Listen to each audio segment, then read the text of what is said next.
Hi there, this is Adi from Adi Trinity Music, and this video is part 2 of my 2 videos about musical keys and key signatures. Part 1 was just a general overview of what a key signature is and what it does for the music. But in this video we will go into a little bit better detail of how to find specific key signatures and how to tell which key a piece is in. Now, you might know the name of the key and want to know how many sharps or flats should be in its key signature. Or otherwise, you might know which sharps or flats are in the key signature and want to know the name of the key. Well, if you know the name of the key and you want to find out which sharps or flats are in its key signature, one way you can do that is to follow a special pattern of whole steps and half steps, and take note of which pitches fall into this pattern and which ones do not. I do have another video about whole steps and half steps that show you how you can find this pattern on your own. But for now, this is the pattern. So, as an example, say you want to find out how many sharps or flats are in the key of F major. What you would do is start on the note F, which is the tonic, go up a whole step, go up another whole step, go up a half step, a whole step, another whole step, and finally a half step to get back to F. So you'll notice that the only note that we played other than natural notes was the note B flat. So in F major we have one flat, which is B flat. Now you might say, well, how do we know that that's not A sharp? But you can't have A natural and A sharp in the same key signature, so that's how we know that it has to be B flat. I do want to mention that this rule will only work for major key signatures. And also, the next couple of tricks that I'm about to go over will also only work for major key signatures. If you want to find a minor key signature, there are a couple of different tricks that you can use, and I will go over those at the end of this video. So, say you already know which sharps or flats are in the key signature, but you want to know the name of the key. Well, there are a couple of neat tricks that you can use to find this. One thing that's very important is to remember that the order of the sharps and the order of the flats will always be the same. I recommend becoming familiar with those patterns because it will be much easier to identify key signatures. On the screen right now is the order of the sharps and the order of the flats. As another cool feature of these two patterns, the order of the sharps and the order of the flats are mirror reversed of one another, so the first of one is the last of the other, etc.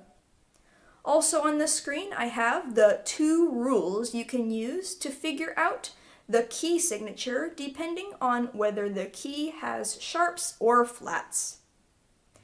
If the key signature has sharps, find the very last sharp and go up a half step. That note will be the tonic of the key. For example, if the last sharp is G sharp, you will go up 1/2 step and you will find A, so you know that we are in A major. If the key signature has flats, you will find the second to last flat, and that note, including the fact that it's flat, is the tonic of the key. For example, if you have B flat and E flat, the second to last flat is B flat, which is the tonic of the key, B flat major. The reverses of these can also come in handy, but are a little bit more complicated. If you know the name of a key, go down 1/2 step, and remember to call it a sharp, not a flat, and that note will be the last sharp in the key signature, and then you have to remember the order of the sharps leading up to that note. For example, if you know that a key is in E major, you will go down 1/2 step, which is D sharp, and remember the order of the flats leading up to D sharp are F sharp, C sharp, G sharp, and D sharp. So there will be 4 sharps in E major. If you know the name of a key, and for flat keys they're usually called something flat, remember the order of the flats and consider the flat that normally comes next in the order. That next flat will now be the last flat. Then remember the order of the flats leading up to that note. For example, in A flat major, the next flat that would come after A flat would be D flat. So if we remember the order, B flat, E flat, A flat, and D flat, A flat major would have 4 flats. Of all of the keys, there are only 2 that won't really work with these rules. Those are C major, because there are no sharps and no flats, and F major, because there's only 1 flat, so you can't take the second to last flat. So I will have a separate video explaining the differences between major and minor key signatures, but for now I will just briefly explain how to find a minor key signature. The easiest way to find out which minor key a key signature represents is to first find its major key, which is also called the relative major. And after you find the tonic note represented by that key, you go down a minor third to find the minor tonic that will follow the same key signature. For example, if you have 2 flats, that major key would be B flat major. So then you take B flat and you move it down a minor third, which is the note G. So a key signature with 2 flats, the major key would be B flat, but the minor key would be G minor. You can also use a different pattern of whole steps and half steps to find a minor key if you don't know its key signature yet. If you want to find out what key signature a minor tonic would have, you can also follow a different pattern of whole steps and half steps.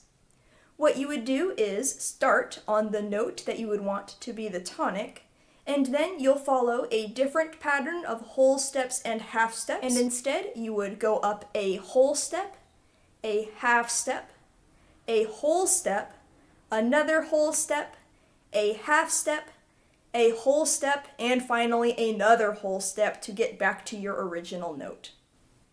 I hope you found this video helpful on gaining a little bit better understanding of different key signatures and how to find out what key signature a piece has and the names of all of the different key signatures.